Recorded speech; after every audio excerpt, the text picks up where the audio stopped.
Bonjour à tous, j'espère que vous allez bien. Ici DinoRaptor pour cette nouvelle vidéo. Et aujourd'hui, on va faire la suite de ce qu'on a fait l'autre jour, enfin il y a quelques jours. Et on va faire... pourquoi c'est flou comme ça?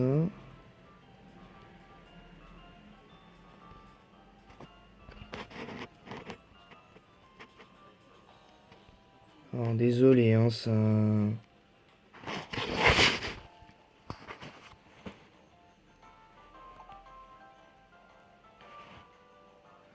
Donc on va donc faire ce match-là en 12 tours. Bah évidemment contre le même adversaire, hein, évidemment de la dernière fois. Avant de commencer, on va présenter, de mettre en la rediffusion de ce match. On va récapituler les teams. On voit qu'il y a entre guillemets des changements. Euh, Par rapport à tout ça, on voit que du côté du fameux Jaden, on a un Lugulabre, un Galam, un Cisaiox, Muplodocus, Rhinastok et Pingoléon. Alors, moi personnellement, avec une équipe avec Pingoléon et Muplodocus, j'aurais clairement pas mis Rhinastok. Parce que clairement, même si Rhinastok, de par son type roche-sol, menace grandement deux Pokémon de ma team, même trois en l'occurrence avec Voltali, Bazookan et Lucario. C'est pas une synergie assez constante dans les faits. Mais vous allez voir que finalement, sur le papier en tout cas, Rhinastok n'a rien à faire dans une team où tu as Lugulabre, Galam et Cisaiox et tout ça, en comptant Muplodocus et Pingoléon. Mais vous remarquerez que finalement le Rhinastok, bah, vous remarquerez que le Rhinastok il va être dans son bon droit pour le coup et il va finalement avoir une petite complémentarité avec les autres Pokémon. Alors, avec certains Pokémon, sauf un, à mon sens, Galam. Mais sinon, on voit bien que c'est ça. Donc c'est parti pour ce match. Pour bah évidemment, on va dire, on peut qualifier ça de revanche, évidemment. Alors Lugula Salide avec Lugulabre. Alors ça, donc moi naturellement j'envoie Voltali. Même si je dois vous avouer que c'est un peu particulier. Donc il va switch le Lugulabre en pensant que forcément que je vais taper sur sa faiblesse. Ce qui est le cas, je vais tenter la, hum, la Balombre. Et d'entrée de jeu, j'ai l'aspect drop. Donc je vais faire une double Balombre. Et là, et ben voilà, bah c'est là que le fun va commencer techniquement. Avec un Dracochoc quand même qui fait quand même bien mal.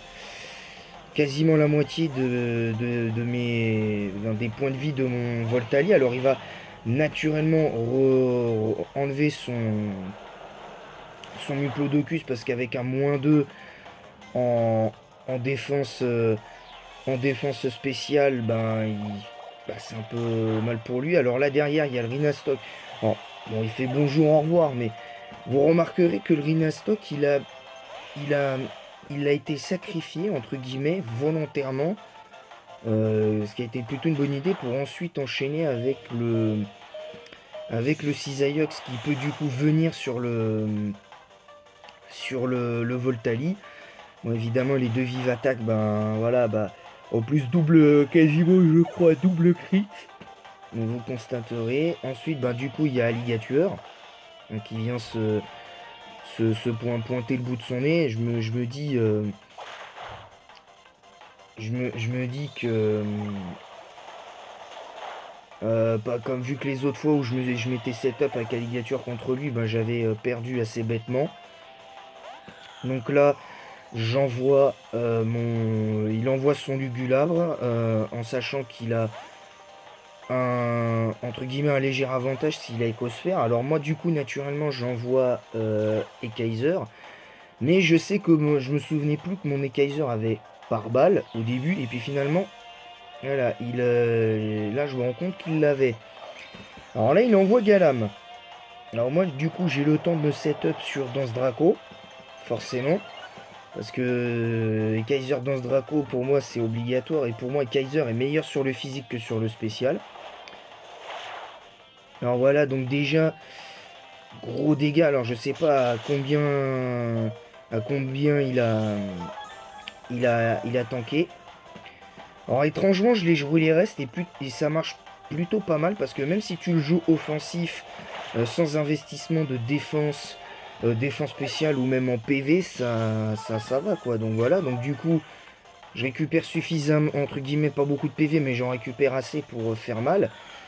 Il essaye de renvoyer son Lugulabre. Moi j'enchaîne avec un Dracogriffe qui va forcément le one-shot. Enfin qui devait le one-shot mais il y a la ceinture force.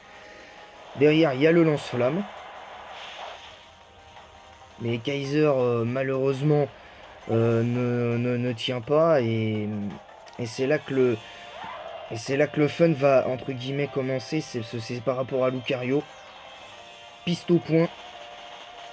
Alors, je pensais qu'il y avait Corps Ardent ou un truc comme ça, donc je me suis dit non, valait mieux éviter. Donc Lucario va faire assez mal. Je précise que ce n'est pas Méga Lucario, donc ça envoie Pingoléon. Alors voilà le point boost. De sacrés bons dégâts sur point boost quand même, donc il y a le boost en attaque qui était assuré. Il y a la tentative sûrement de burn avec ébullition, qui fait assez mal mais ça suffit pas. Du coup, ben, je peux enchaîner avec Vampipoint. Bah, du coup, le Vampipoint est passé et du coup, ben, le Lucario peut récupérer quelques PV. Et puis voilà, donc le Muplodocus ben, qui arrive. Et c'est le dernier tour. Et voilà, donc naturellement, j'avais mis point glace à ce niveau-là. Puis bon, bah, le point glace à +1, visiblement, il le tank pas. Alors, est-ce que le crit joue? Je ne sais pas. Mais voilà, le résultat, c'est une revanche assez éclatante, on va pas se mentir.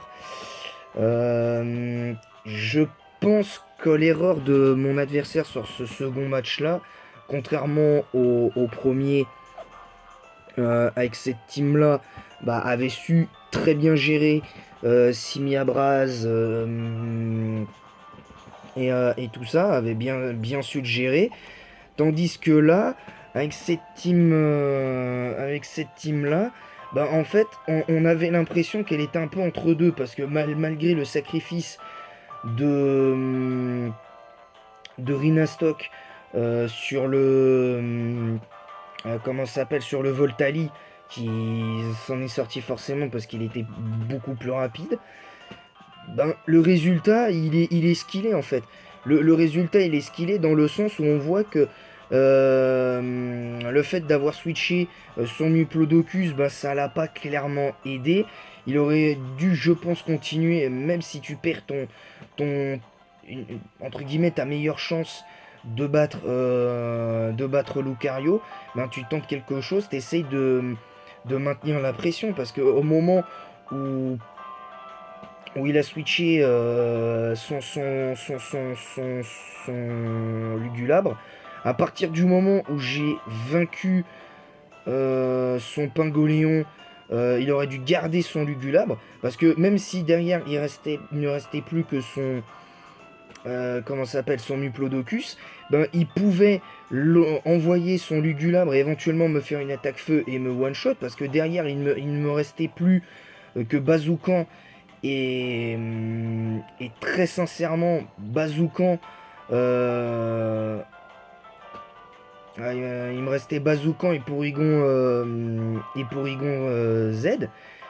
Et rien ne garantit que Porygon Z n'aurait fait le taf ou inversement, tu vois. Donc rien, y aurait eu quelque chose. Alors, le match était sympathique, le match était sympa, mais quand tu vois la qualité de ce match-là, bah, je me dis que quand tu vois la puissance que malgré l'investissement, apparemment, on m'a expliqué que le Diplodocus était investi un peu plus bulky pour contrer tous les attaques, quasiment tous les attaquants spéciaux du jeu. Enfin, les contrer peut-être pas, mais en tout cas, pouvoir venir sur eux et temporiser pour essayer de reprendre le dessus. Et je pense que là a été l'erreur, c'est qu'il a pas, il a voulu temporiser malheureusement pour rien. Et voilà. Mais je pense que ce qui a causé sa perte, c'est l'erreur Lugulabre.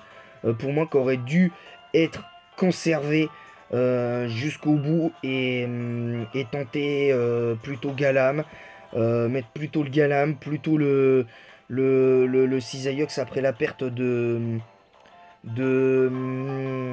Rinastock. Je pense que moi en tout cas je l'aurais tenté comme ça c'est sûr. Surtout en sachant que tu as un Pokémon qui est faible au type au type au type au type feu et voilà. Alors en plus cela dit il me restait dans les faits je perds mon je perds mon Voltali et mon alligator, mais il me restait quand même Bazookan. Comment ça s'appelle il me restait Bazookan, Porygon Z et Kaiser. Et évidemment Lucario qu'on a terminé avec ce match, qui a terminé le match contre Muplodocus, mais au moins t'avais quelque chose, tandis que là malheureusement, sur le match que j'avais perdu, voilà, c'est pas non plus dommage. Est-ce que j'ai ah oui, alors j'aurai un troisième match normalement, parce que je crois que je l'ai. Celui-là, c'est 18 tours. Alors, la team, je rejoue la même team, mais là, cette fois, vous remarquerez que la team est différente. Donc, petite preview par rapport au prochain épisode. Là, on a un match pareil, gagné avec. On voit avec une team Lagron, Blind Epic, etc. On a encore. Après, on a ce match-là un peu perdu bêtement avec un Brazegali assez vénère dans les faits. Enfin, plutôt Majaspic, quoique Majaspic. Et enfin voilà, donc ça c'est des anciens matchs que j'avais fait. Notamment la personne qui s'était appelée Erza qui avait joué contre moi. Voilà, on va pas revenir dessus. Voilà, ça c'est des vieux matchs. Peut-être que je vous les montrerai, je sais pas, ça dépendra évidemment du truc parce que. Mais bon, je pense pas le faire parce que dans les faits, c'est pas génial. Donc voilà, donc j'espère que cet épisode Strat 7ème génération vous aura plu, c'est le deuxième. Donc du coup, vous l'aurez compris, le prochain match, ce sera un match gagné en 18 tours. Alors techniquement, c'est la belle, mais on a fait plus de matchs que ça. Donc là, ce serait une team en partie identique. Il n'y aura pas Cisaillux, mais il y aura Guerriègle. Donc vous voyez un petit peu le truc. Donc il y aura Guerriègle et voilà. Donc ce sera le match sûrement de demain. Voilà. Donc voilà, sur ce, je vous laisse. Je vais donc entamer Pokémon Rouge en Nuzlocke. On va faire donc le combat d'arène. On va affronter. On va affronter notre petit. Notre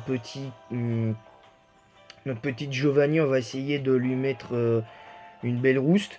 Alors le truc c'est qu'on a que 2 Pokémon je crois au niveau 40 donc va falloir faire attention d'autant que là notre Néos alias le Vénard n'a plus qu'une seule seconde chance, les autres ont encore leurs 3 chances du coup par rapport au prochain épisode. Donc voilà, sur ce je vous laisse et en attendant la prochaine, j'espère que ça vous a plu, vive Pokémon, et en attendant la 9G je vous propose ce contenu, et en attendant la prochaine, à bientôt.